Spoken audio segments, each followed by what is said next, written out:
we're gonna be putting a little lift kit. That's what it looks like. Everybody who knows rotaries, it's a nice Dorito. So Forge Motorsports makes this. Just sucks kind of doesn't come with an instruction manual. Forge Motorsport?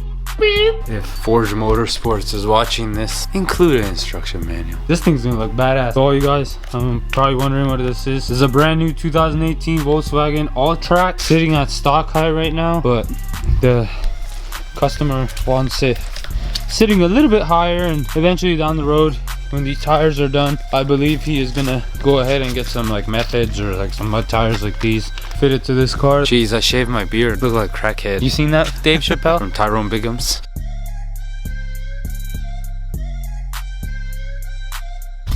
So Volkswagen, being classic Volkswagen, they have these caps. You need a star pattern to remove them. Next part, the lug locks are a size 17. Make sure when you guys want to break the locks, the car is flat on the ground, because otherwise if you lift it up, the wheels are going to spin. I put the car up on jack. Now you just take that 17.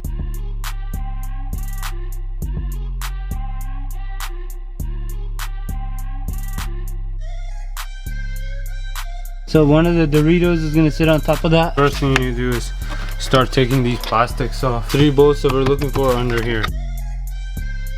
You don't have to take the whole plastic off, but these are the 3 bolts that we need to access. Just enough so that it's taking the weight off of it.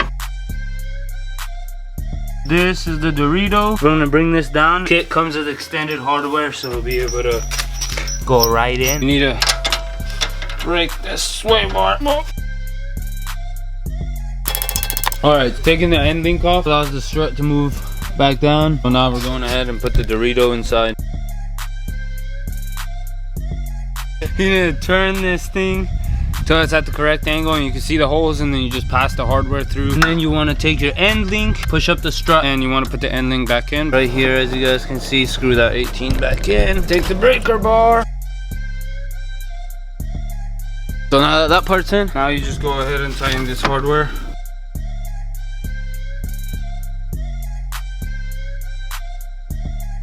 So now the same thing we did to this side, go ahead and do the other side.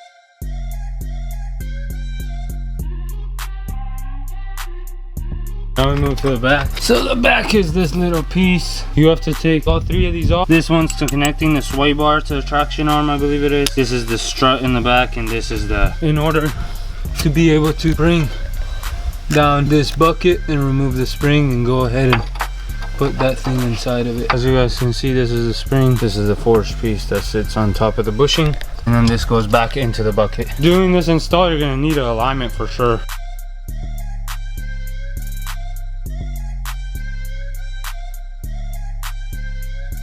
Side is assembled, everything is in place now. That's where the part went, and all the items are tying back up.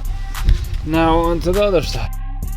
So the car is done. Wow, that dramatically got much more wheel gap. It's insane how high this thing sits now.